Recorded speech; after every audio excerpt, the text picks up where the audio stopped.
राहुल गांधी को जमानत मिलेगी या फिर नहीं? हाईकोर्ट से क्या होने वाला है? क्या राहुल गांधी को कुछ राहत मिलने वाली है या नहीं?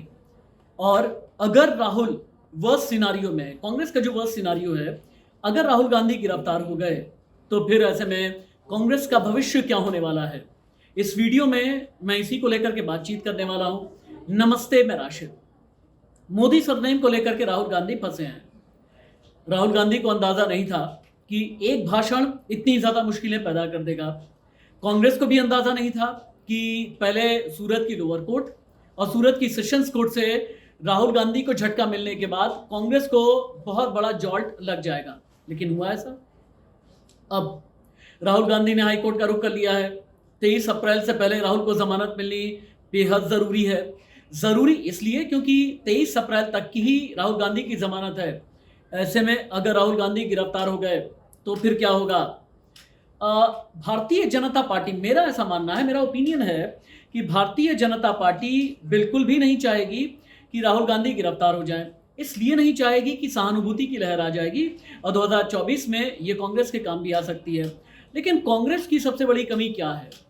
कांग्रेस की कमी यह है मोदी सरनेम पर राहुल गांधी का फंसना, राहुल गांधी की लोकसभा की सदस्यता जाना। इसे लेकर कांग्रेस संसद के अंदर और संसद के बाहर इसे भुना नहीं पाई। इसी जगह सोचिए अगर बीजेपी होती, कोई बहुत बड़ा नेता जो बीजेपी का पूर्व अध्यक्ष तक भी रहा हो, अगर वो इस तरह से किसी मामले में फंसता, अदालत में चुनौती झेलता और लोकसभा की सदस्यता चली जाती, तो क्या बीजेपी इतने भर में चुप रह जाती? ना तो सड़क पर अपना तेवर और अपनी मजबूती दिखा पाए कांग्रेस वाले, और न ही संसद के अंदर। इसका खमियाजा आगे आने वाले दिनों में भुगतना पड़ेगा। अब अगर आगे आने वाले दिनों में राहुल गांधी गिरफ्तार हो गए तो हाँ, इतना जरूर है कि कांग्रेस उन्हें एक बहुत बड़ा ब्रांड रीबिल्ड करने की कोशिश तो करेगी। लेकिन बीजेपी अपनी तरफ से बिल्कुल भी नहीं चाहती कि राहुल गांधी की गिरफ्तारी को अंजाम मिले, क्योंकि राहुल गांधी जब तक गिरफ्तार नहीं है तब तक तो उनके नाम पर विरोध किया जा सकता है, तब तक तो मखौल उड़ाया जा सकता है, तब तक सियासी तंज भी कसे जा सकते हैं। लेकिन अगर एक बार राहुल गांधी गिरफ्तार होकर के जेल चले गए मोदी सरनेम वाले केस में, तो ऐसे में सहानुभूति की जो लहर है 2024 में मुश्किलें पैदा करेगी। लेकिन हाल के दिनों में फौरी तौर पर राहुल गांधी के लिए एक मुश्किल ये भी है कि कर्नाटक चुनाव से पहले ये चैलेंजेस आ रहे हैं कर्नाटक का, जब 10 मई को विधानसभा का चुनाव होना है। अब अगला सवाल ये पैदा हो जाता है कि मोदी सरनेम वाले इशू पर राहुल गांधी जो चैलेंज फेस किया है, उसमें अपनी इमेज बिल्डिंग राहुल क्यों नहीं कर पाए?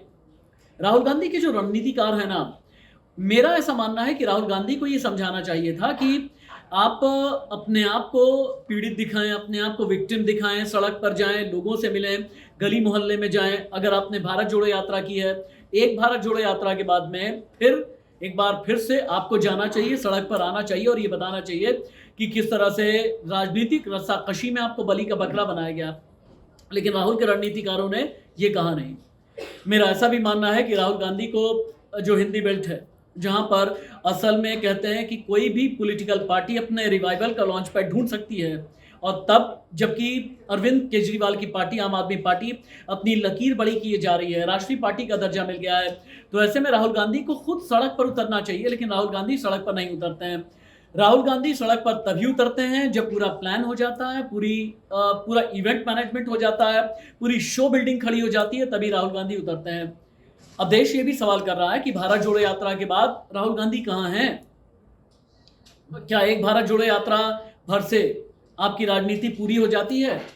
अब राहुल गांधी अगर मोदी सरनेम वाले केस में फंसने के बाद फिर से हिंदुस्तान की कोई यात्रा करते हैं या गली मोहल्ले पगडंडी में जाकर के मिलते हैं, तो मेरा मानना ऐसा है कि राहुल गांधी अपना एक कनेक्ट बना पाएंगे जो अभी तक बना नहीं सके हैं। लिहाजा राहुल गांधी को एक बार फिर से अपना घर छोड़ करके निकलना चाहिए। सिर्फ गूगल पॉलिटिक्स से काम नहीं चलेगा। नमस्ते।